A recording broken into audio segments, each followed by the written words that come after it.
Em primeiro lugar, educação. Bom dia, boa tarde, boa noite, dependendo de quando você estiver vendo esse vídeo. Em segundo lugar, bem-vindo ao canal Preso na Língua para a gente dar uma olhadinha na poesia. Nestes dois vídeos casados que eu já mencionei no anterior, olha esse outro aqui, para discutir um pouquinho diálogos poéticos. Vamos olhar para a poesia? Olha pra poesia. Olha pra poesia. Olha pra poesia. Olha pra poesia. Olha pra poesia. Olha pra poesia. Olha pra poesia. Olha para a poesia.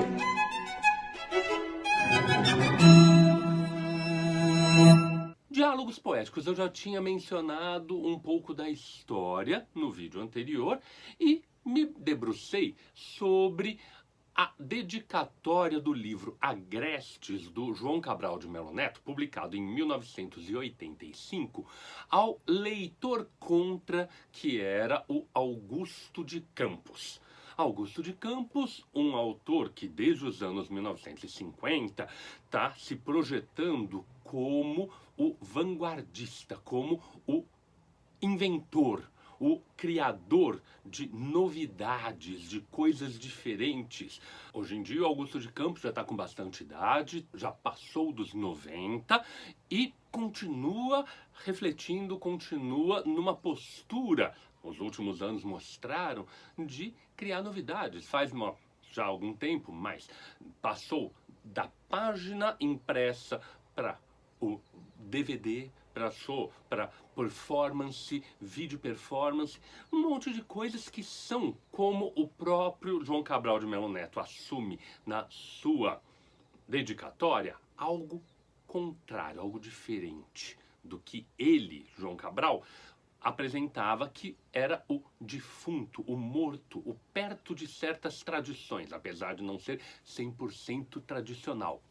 E acontece que no ano seguinte, 1986, o Augusto de Campos publica um livro chamado O Anticrítico, reunindo uma série de poemas, reflexões, textos, em o que ele chamou de uma prosa ventilada, para pegar um termo do Richard Buckminster Fuller, um polígrafo do século XX, polígrafo norte-americano, e aproveitou a oportunidade para fazer também uma dedicatória ao João Cabral de Melo Neto.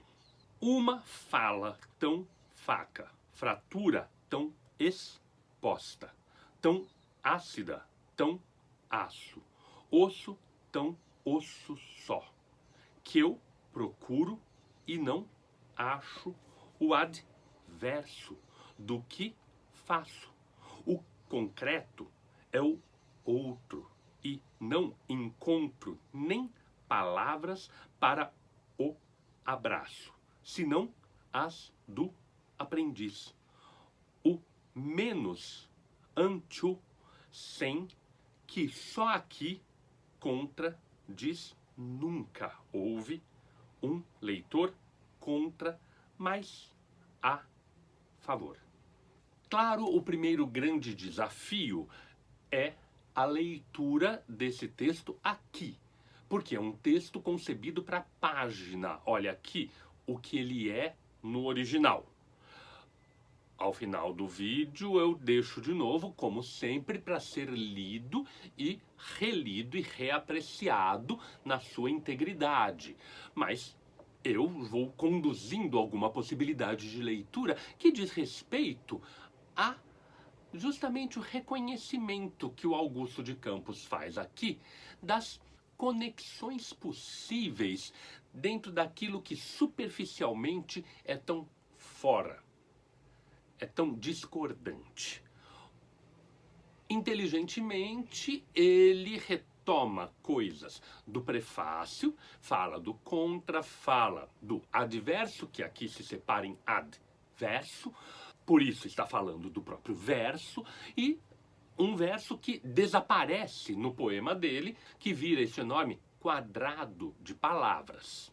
Retoma, logo no começo, uma imagem cara ao João Cabral de Melo Neto, que é uma fala tão faca, Vários poemas do João Cabral falam de faca, e tem um dos livros dele que se chama Uma Faca Só Lâmina, porque essa ideia do agudo, do corte, oposta um pouco à concentração do concreto, mas também não completamente desconectada dessa concentração. São tipos diferentes de concentração.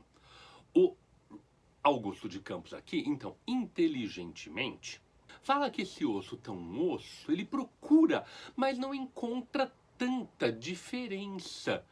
Veja, quando eu falo de diálogo poético nesses dois vídeos casados aqui, estou falando exatamente disso, de uma disposição para criar a conexão e criar o diálogo, criar a conversa. Dois poetas muito afastados no universo das políticas literárias do século XX, eles se encontram no respeito mútuo e no reconhecimento de que estão fazendo algo de semelhante. E nesse semelhante vão surgindo as diferenças. Falando do João Cabral, ele fala da fratura exposta tão ácida, tão aço. Ácida e aço, o tipo de elemento mínimo que o concretismo sempre valorizou muito e que o João Cabral de Melo Neto procurou deixar de lado. Então, a provocação também acontece aqui. Se lá houve provocação, aqui também há provocação. Falando da poesia do João Cabral, dizer que ela é ácida e aço é trazer para dentro do universo do concretismo uma coisa que está fora do concretismo e fazer com que o João Cabral acabe concordando mais do que ele tinha voluntariamente dito que concordava. Para resumir tudo isso, num reconhecimento do abraço. Aqui eu acho que é a palavra central desse poema, dessa construção verbal do Augusto de Campos. A ideia do abraço, de se juntarem, conectando, poderem se fecundar. Não dá para fugir aqui da ideia do diálogo platônico, o banquete, no qual o Aristófanes conta a história de que os seres humanos tinham sido fendidos por Zeus por causa da sua arrogância e buscavam num abraço o reencontro das suas metades perdidas. Aqui, a ideia do abraço reflete exatamente isso. É que o aprendiz que ele se diz, que ele diz ser, mas não são tão aprendizes, eles eram mais ou menos contemporâneos, um pouquinho mais velho o João Cabral, mas não tão mais velho assim. Eles se encontram e do abraço sai algo de novo. Sai um livro fantástico do João Cabral, sai um livro fantástico do Augusto de Campos. E, mais do que isso, sai uma leitura fantástica que nós, leitores, podemos fazer desse encontro entre duas sensibilidades que sabem se respeitar. Nunca houve um leitor contra, mas a favor.